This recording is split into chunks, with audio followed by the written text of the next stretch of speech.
Hello. In this Who Would Win, we have the Xenomorph from the Alien franchise, and technically the Alien vs. Predator franchise. And actually a single character, but in two different phases. We have Taylor Hebert, Hebert, if you want to pronounce it like that, from Web-Serial Worm.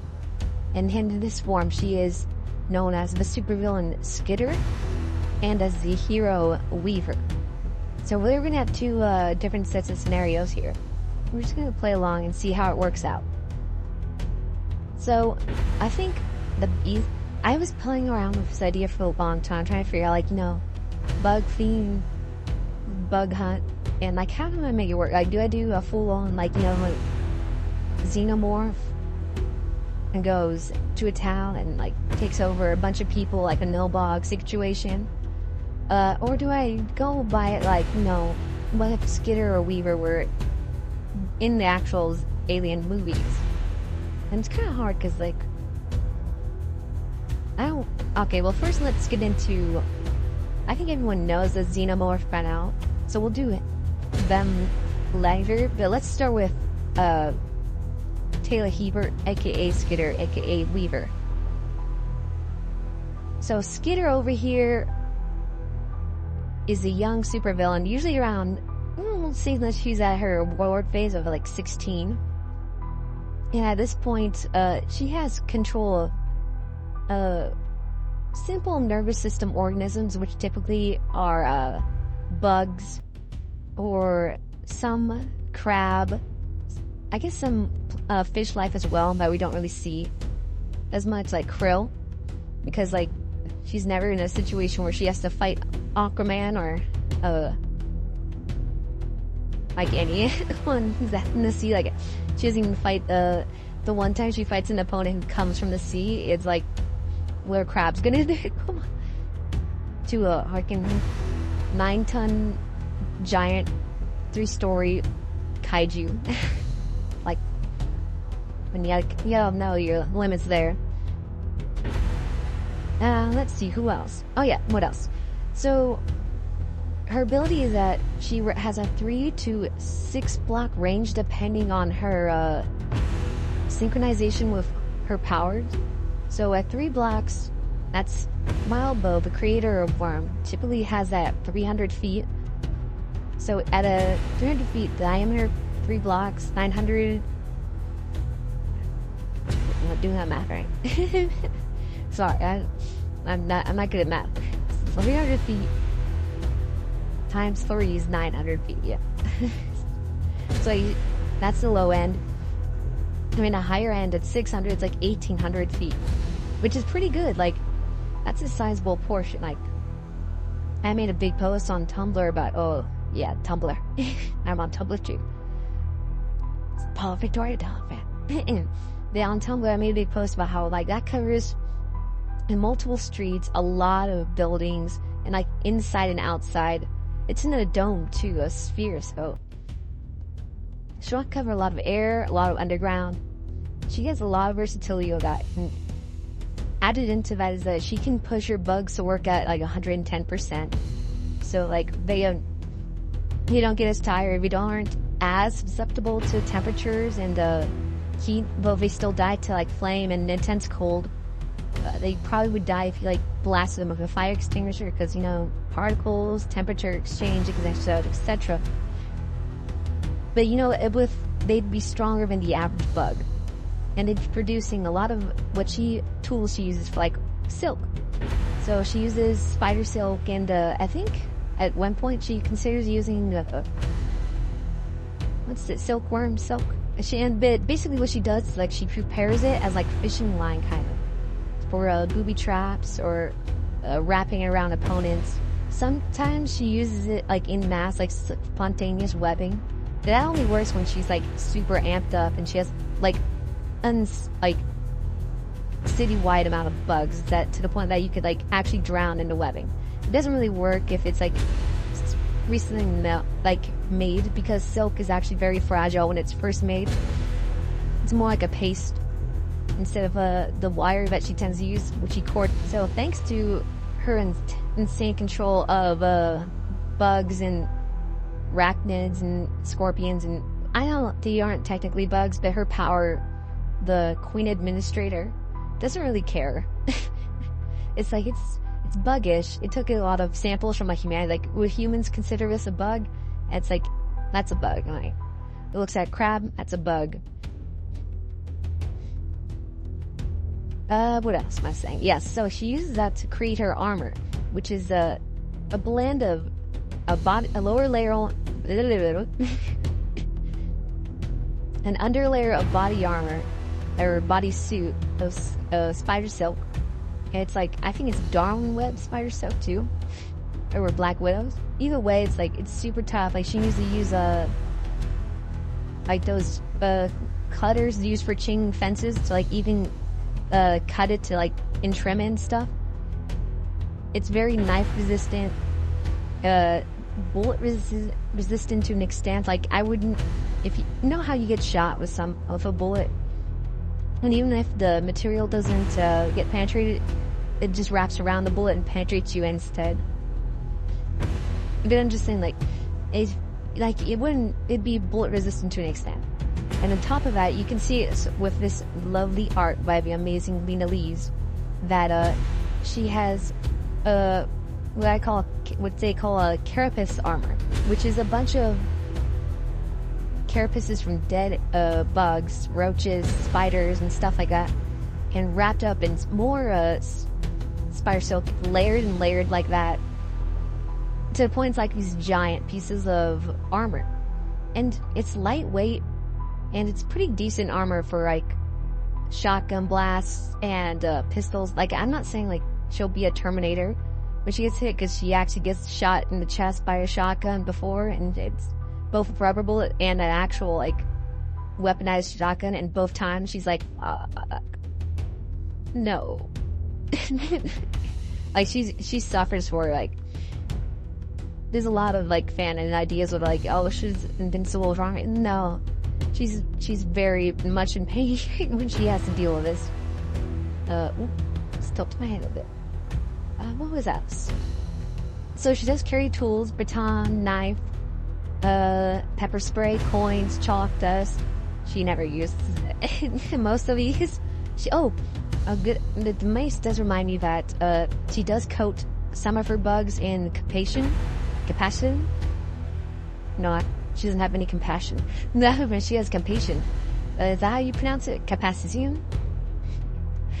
The stuff that's in pepper sprays and chilies and stuff, you know, she coats it in that, and then when if she doesn't want to like sting you or bite you or do something that's too lethal, she'll just like rub them on people and just absolutely ruin their day. Like, she has a warped sense of holding back, because like, I mean, it comes to her old trauma. Like, who cares about that?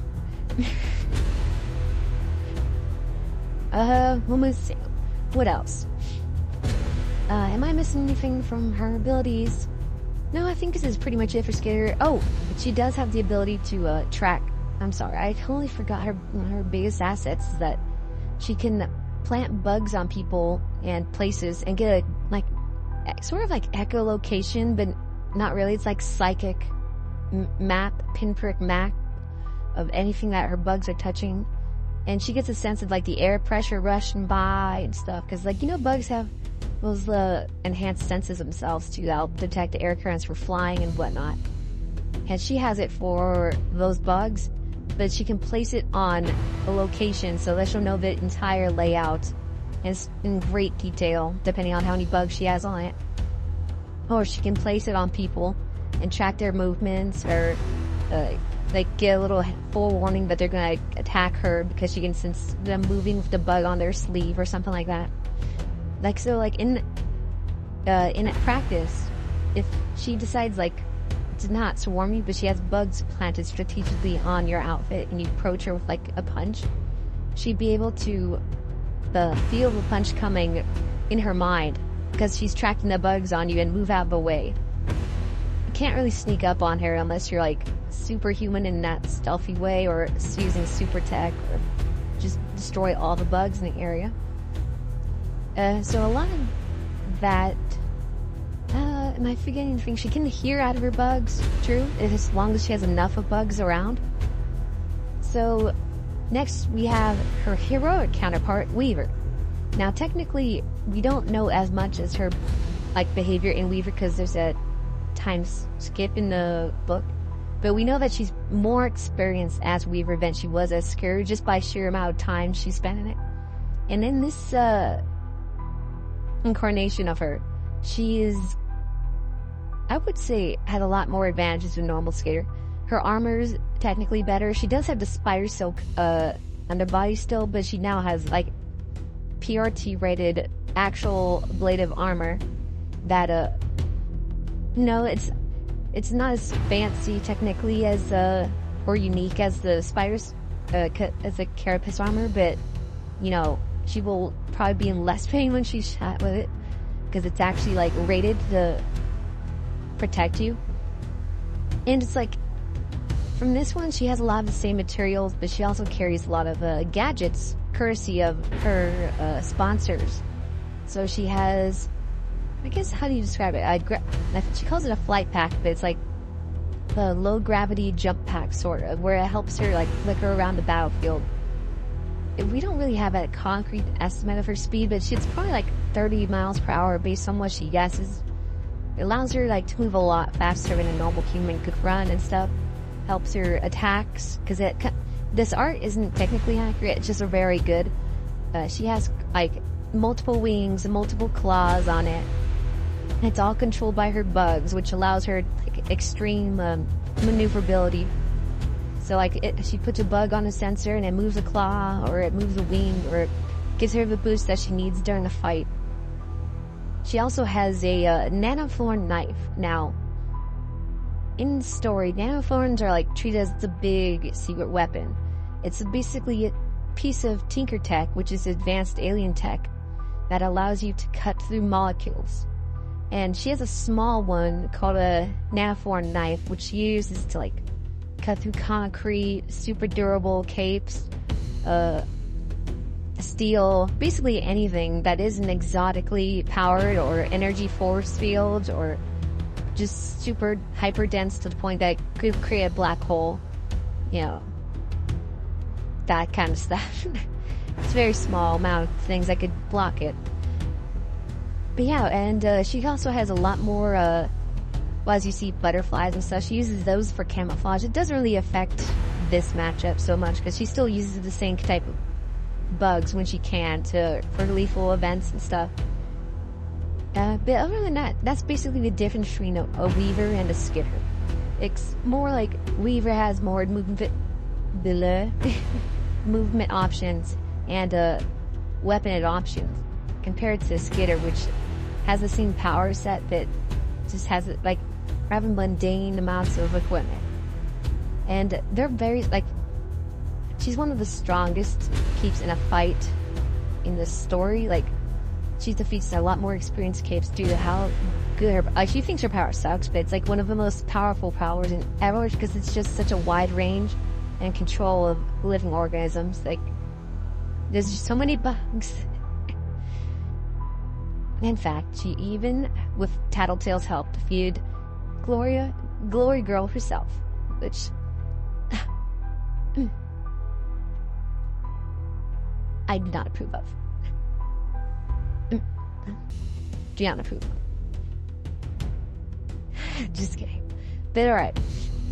So, that's Taylor Hebert. The Xenomorph now. So we all kind of know the Xenomorph. That's nothing really big. It's debatable on where it comes from, but it's generally accepted to be part of the bioengineering of the Engineers. Super creative name, I know, right? The words are an ancient race that created humanity and possibly other races as well, depending on how much you trust comics. With that said, you can take different forms depending on the host. They go from facehuggers, which are these little parasitical spider things that exist inside of these little egg sacs, open up and attach themselves to the face of whatever creature is nearby. And these facehuggers, like, will kill you if they, you know, like, I might explain this. We all know what facehuggers are. But when they come out of their host, they take on some aspects of the host.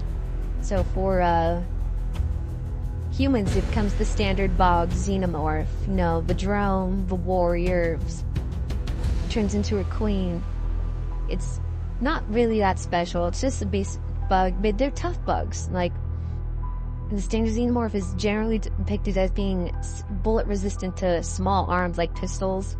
It can still be damaged by a shotgun blast from like a pump action shotgun, but you really need reliably like heavy grade assault rifles, armor piercing rounds. We see the colonial marines, like, even when they lose a lot of their heavy equipment due to the aliens being nesting at inside of a, what was it? Was it thermal? It was like some kind of explosive area. I want to say, was it like a energy storage, something like that? Some kind of depot full of like very combustible materials that would have blown up the entire station. But even with deprived of that, they still managed to kill some xenomorphs with their machine gun fire. Or pulse rifle fire, I'm sorry, pulse rifle fire. So, not too, like, insane what Taylor's dealt with before. And like, I mean, obviously, if a xenomorph and Taylor were in the same room and she had no bugs, and just her normal, like, knives and baton, she'd be dead. Like, it would overpower her. It would, like, we see them get smashed into concrete or fall great lengths and survive, or burrow through steel and bust down metal doors. Like, it would just tear her apart from limb from limb. Even with, like, maybe if she had the flight pack and the nanoknife, she might have the chance, but the nanoknife, when it hits liquids, turns into mist. So it cutting through the molecules of the acid would just create an acid mist, or at least something that's, like, probably still toxic to breathe in, because it's, the molecules of the acids are now gaseous. So it'd probably still kill her eventually. Like, even if she got lucky. But, that's not ever gonna happen, because she'd kill it with a sword. Like, she'd kill it with a literal tidal wave of bugs. Which is like, oh, we should all discuss this. So, how could you kill a xenomorph with bugs? Like, can you drown it? Like, then that's a tough question, because xenomorphs can seem to be able to swim in water, according to Alien Resurrection, the worst movie. They survive a vacuum of space thanks to what we see from Alien and Alien Romulus. I'm trying to think of, like, they don't really seem to rely on oxygen all that much, but that doesn't mean, like, we still need to eat, we still seem to require sustenance of some form. Obviously, with bugs on a single xenomorph, Taylor's gonna be fine. Like, she's fought bigger enemies, she's fought worse enemies. It's not gonna be a big issue. But I'm just trying to figure out how it would die, per se. Like, how would it die? She could literally just fill it to the brim with bugs. Just, like, stuffing it full. Yeah, so she would probably kill it just by stuffing bugs in it and having it eat it from the inside out.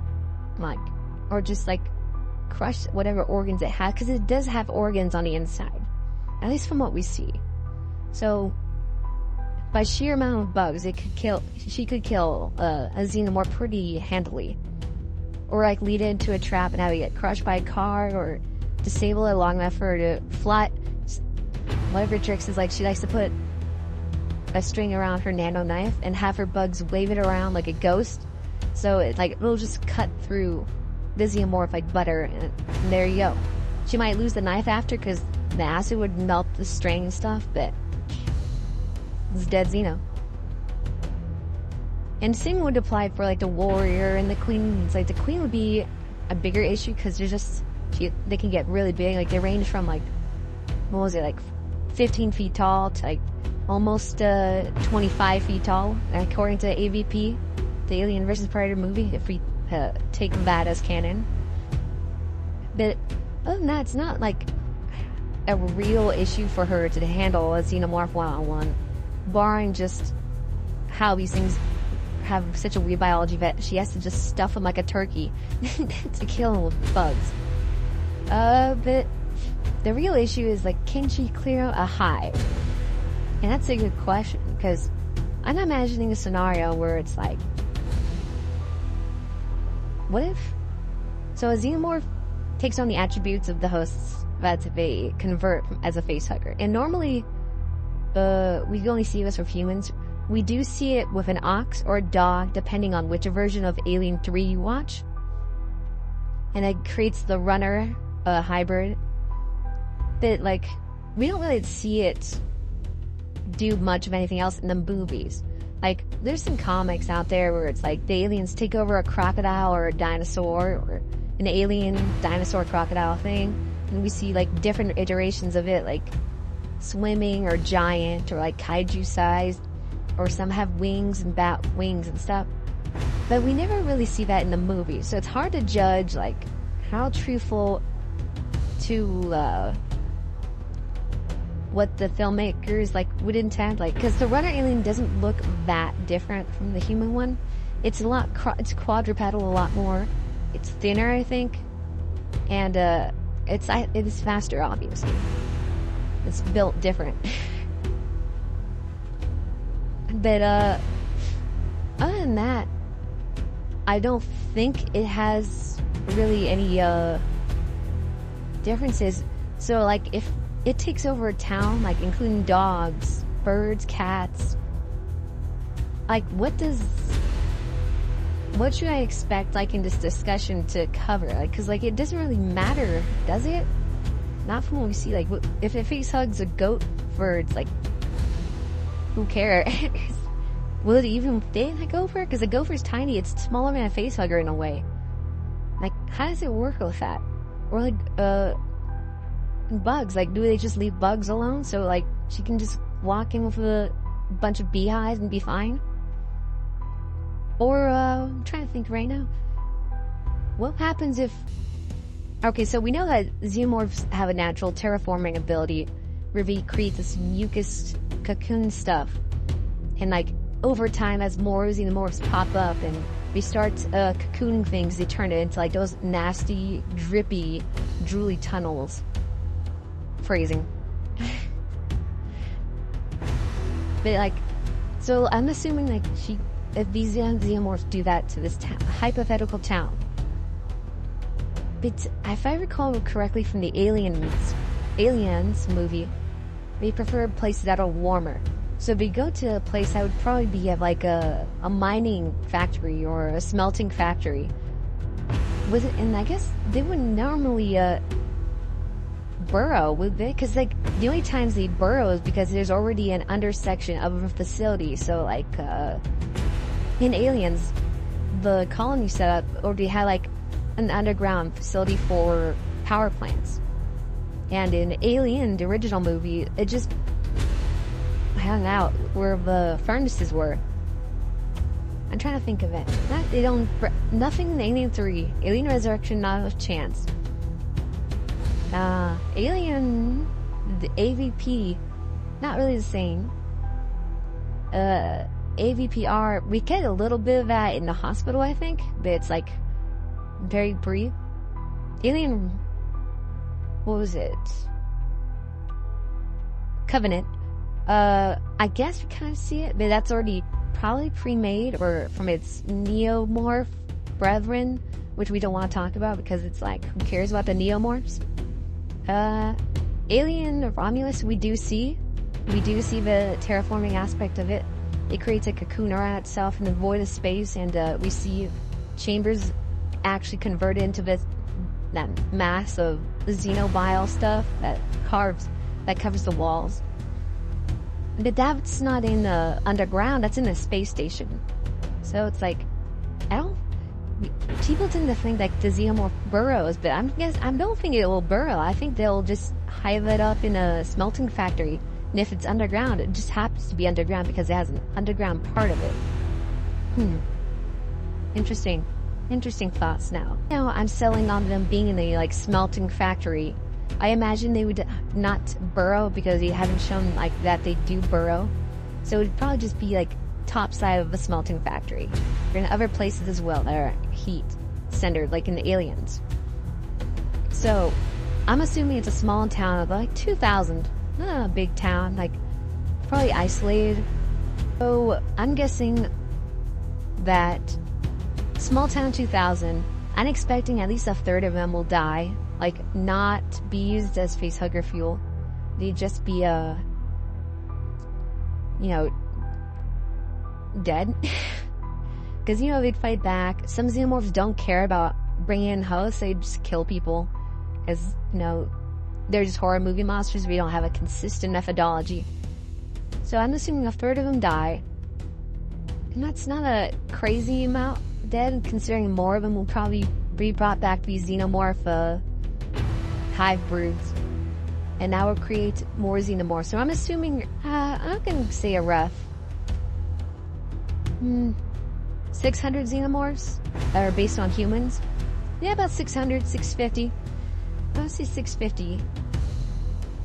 And then we got more that are like based on pets. So I'm assuming like dogs and cats will probably create runner type aliens.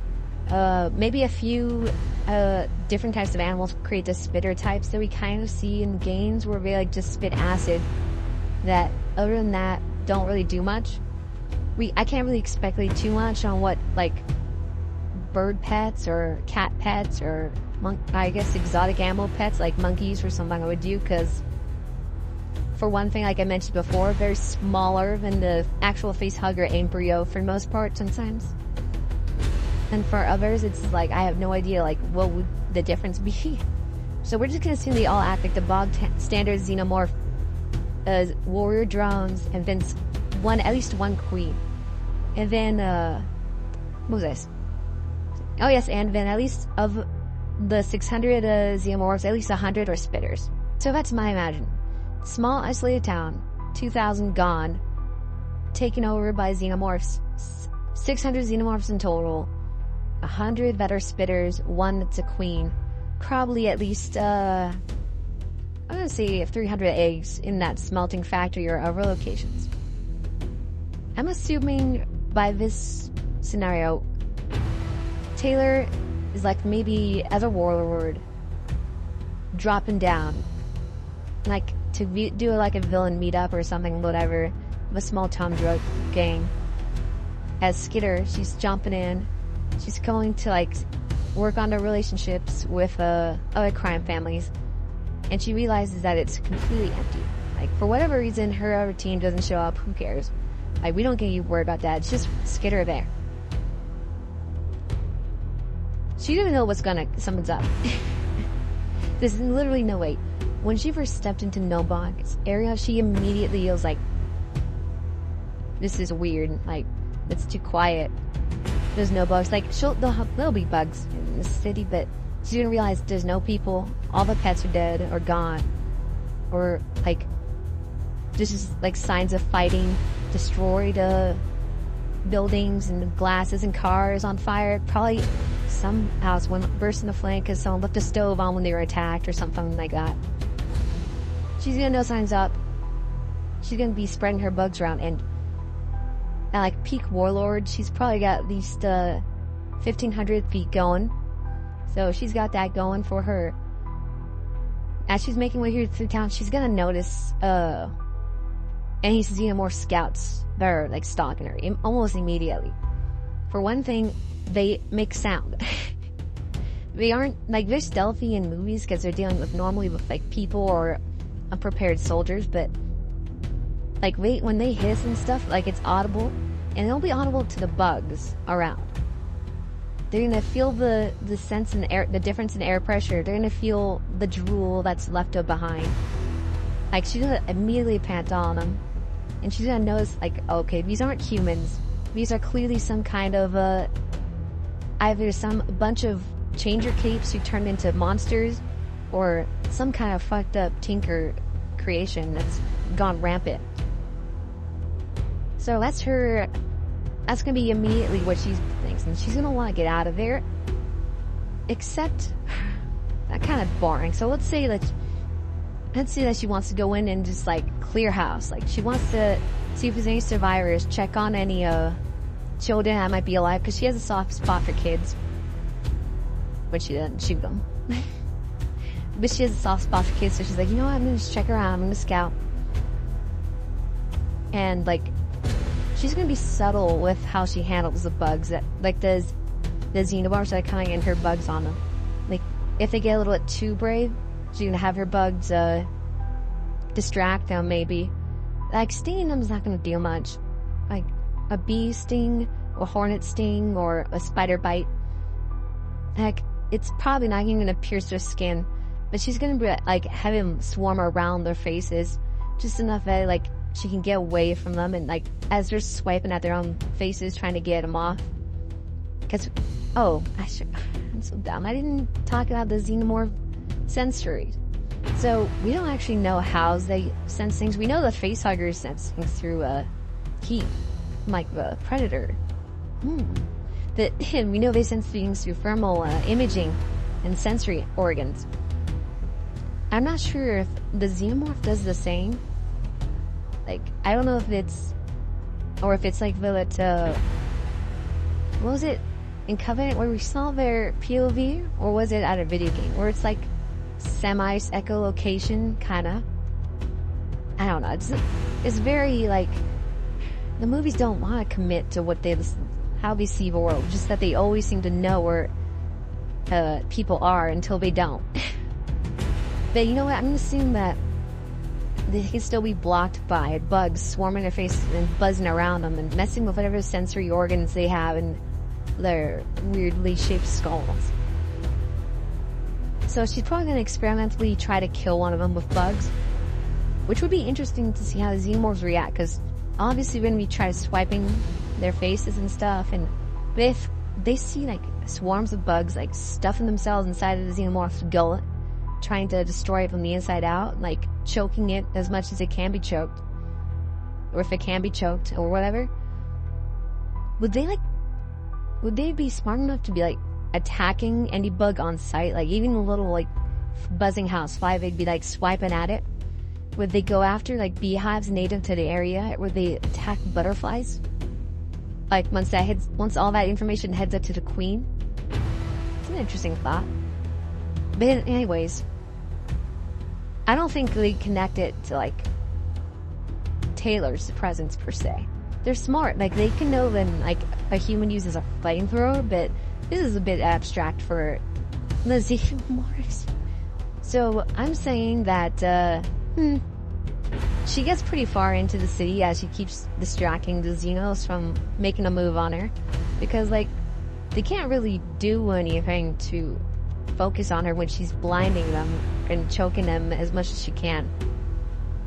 Now, the question is that once she does all the preparations, like, she probably arms herself with extra guns and stuff from stores or from leftover houses. She's gonna check the hospital. She's gonna find out they're all dead or gone or taken. Oh. Can they make facehuggers out of babies?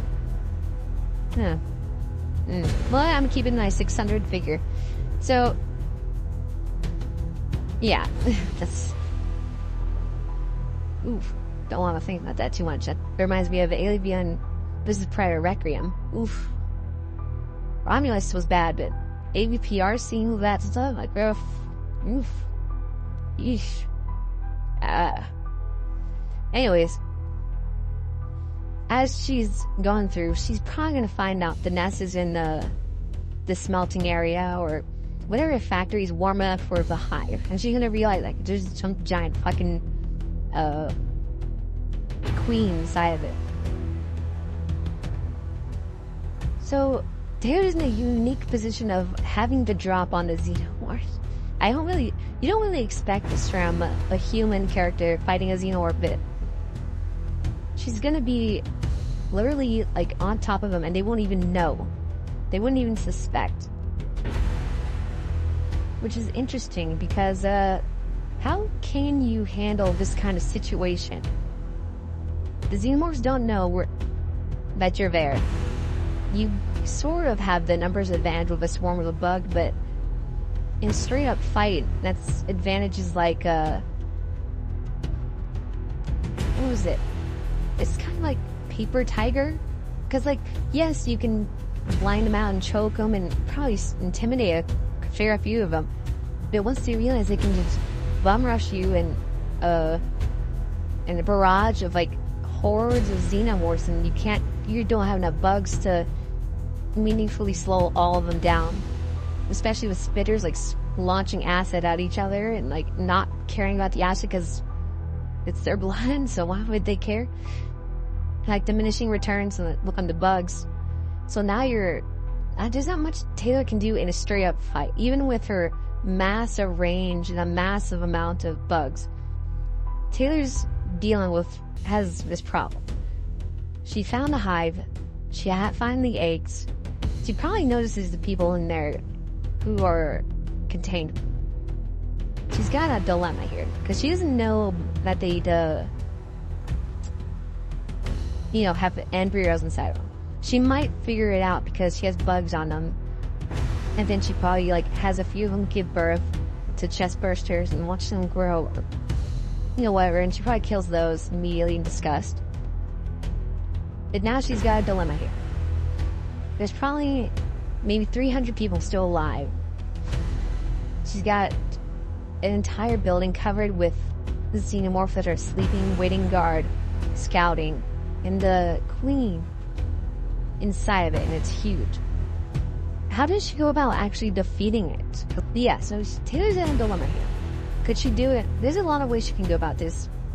Could she scavenge supplies to like burn down the building with gasoline? Plausible. Like, she's not exactly a mechanic or engineer, so she's not going to create a bomb or anything. And yes, I'm ignoring the easy answer of why doesn't she just call out her team to wipe it out with her? It's boring. We're doing this Taylor style, right? We're doing it 1-on-1, or in this case, 1v Hive. So none of that. None of that cheating. Alright, so scavenging for gasoline, possible. Explosives, maybe not. I don't think she knows enough about explosives. She'd probably blow herself up. Give the aliens the win. Now, I have an idea. There wouldn't be something that Skitter can do. Because I think Skitter really gets stuck here. Like, well, I can't imagine, but I can only imagine that Skitter tries setting the building on fire and melting it and trapping people. I mean, she does trap people in there. But she traps the xenomorphs inside with her webbing and some materials plopped in, and hopefully the building collapses in on itself. And then she tries to probably pick off all the survivor and xenomorphs slowly but surely. It's risky. I can imagine the queen just bursting out. And I can imagine the xenomorph catching her. I can imagine them being on alert and chasing after her, before, and killing her before any of the bugs can stop them. It's not a great idea. It's not, it's her only idea, but, it's her only option that can feasibly work in this case. But it's not, the opportune idea. Weaver has options. Not just because of flight, because, that way she makes it, much easier for her to escape, the Xenomorph scouts and distract them and stuff like that. She has a nanoknife, which is interesting, because I think if she does it correctly, if she has her bugs in the right sort of spot, to do it strategically, she could carve through the foundations of a building. And what I imagine is that if she does this exactly right, she may be able to collapse the entire building on itself and crush all the xenomorphs within. Or she does that, then sets the building on fire so that the heat attacks, weakens the pillars even more that she cut, so that the foundations fall are not just on fire but also collapse. Alright, that's possible. I can imagine it. The only issue is, again with that, is that it's a nanoform. It's like a buzzing chainsaw. They'll hear it at least a little bit as soon as it's carving it through. These Xenomorphs aren't human intelligent, but they're smart enough that they're why is there a floating knife carving into our hive building and creating a bunch of dust plumes? What the fuck is going on? they aren't gonna be like, oh, it was a superhero outfit, but they're gonna like swat at the knife and then it'll ruin the string, or like the acid will damage it, or it'll knock it out. It's like out of rhythm and it'll mess up the entire thing.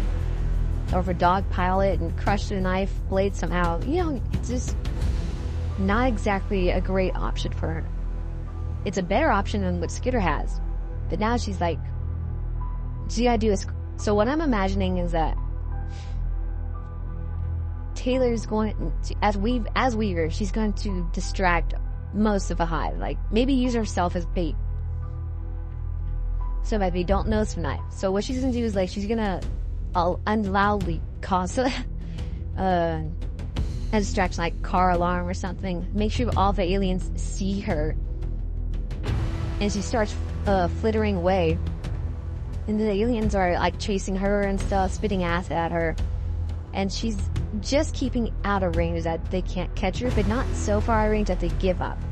Not that they really know to give up, except for, like mass casualties, but like all of them. Like they might realize, like, if she's too far back, like, you know, I don't need to send all of them here.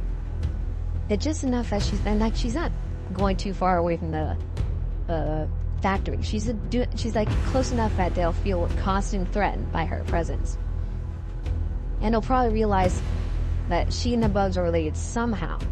Not exactly how, but like they'll notice that the bugs are protecting her, and that'll be interesting to see. Them trying to figure out how to handle that.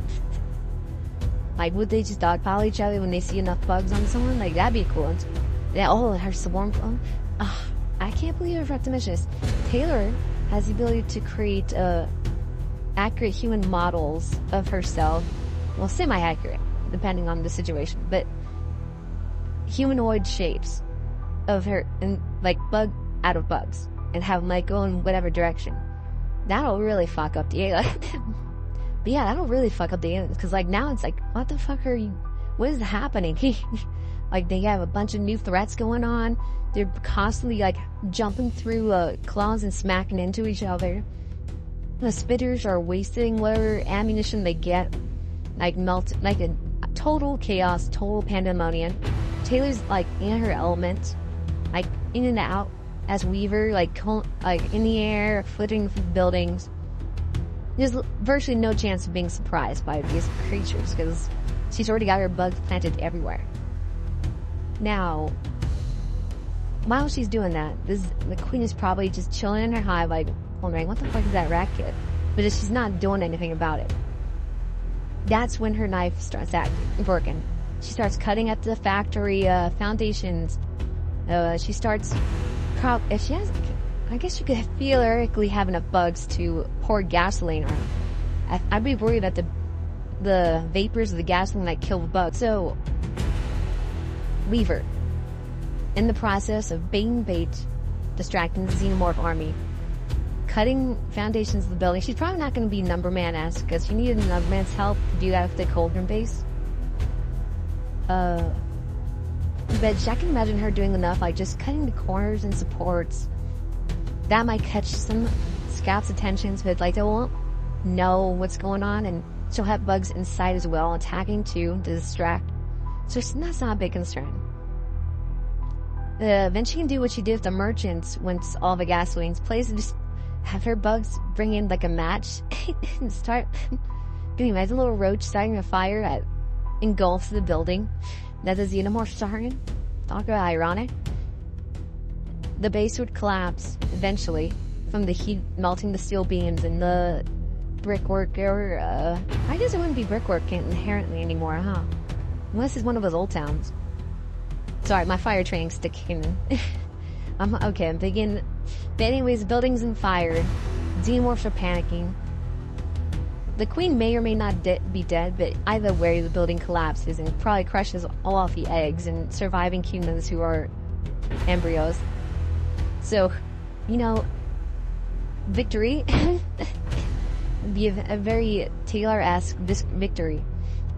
And like, even if the queen and surviving Xenomorphs pop out of a fire, Taylor should still just pick them off one by one. Like, once next she realizes, okay, that's done, she can just keep constantly being in the air, have like a rifle or a pistol, and start picking I guess pistol wouldn't work with Xenomorphs, but you know, like a rifle. And since like she has an innate psychic sense of where all her bugs are and on the Xenomorphs, she just start firing from the air. Like, what are we gonna do? Like, she'll just be all over the place, shooting them, drowning them in bugs, like bursting of knees. Like, she'll focus on the queen, obviously, if the queen survives, or on any face huggers that somehow like get out if they ever do. But she'd like those were like that's easy for her bugs to distract and swarm and then pew pew pew pew. Like, the biggest issue with danger of her is just running out of ammo, needing to reload before the Xenomorphs escape the city or they get lucky. But even getting lucky, it's hard to imagine a Xenomorph getting even close to Weaver. Like, obviously, if it was Skitter, at this point, she'd be dead. Like, it'd be... she's only a fit, athletic woman at this point. Like, she's not gonna get out of the city before they swarm her and kill her. But like a Weaver would just be, like, what is she gonna worry about? She's, like, she can do whatever she wants.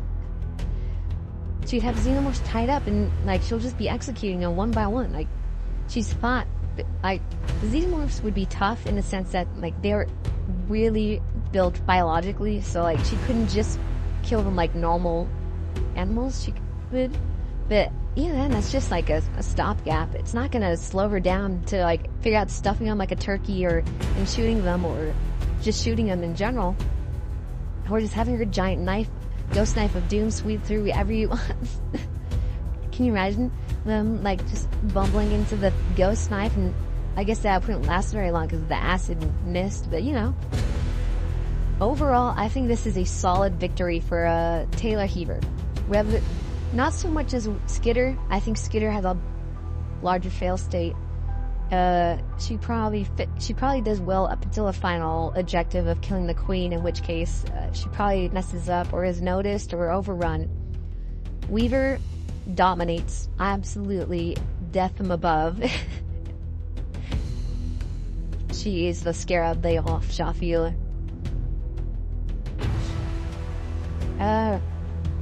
Now if the Undersiders are involved with Skitter, she obviously has a better chance. The only big worry is like the dogs getting hurt. They can heal as long as it's not like a fatal amount of acid on them and stuff like that. So, and Groove and H, and like the Undersiders would just destroy a hive by themselves. Like, it would be rough. They wouldn't be like a fail. And you know, Weaver and the Shakara wards is the same deal. Actually better, because Cuff and Grace could kill Xenomorphs by the dozens. I'm not even thinking about Tecton, Wongton, and Annex and Golem. It would just be Cuff and Grace, and Taylor would just be cleaning house. Like, Grace can already catch bullets and hits the power of a cannonball. Cuff is this literally iron girl covered in metal. Like, she might get it might be a little dicey because she might not expect how much acid is on it, but she'd be fine. Get this done. And I'm willing to say that Taylor Hebert is the victor of this battle. Who would win? Taylor Hebert.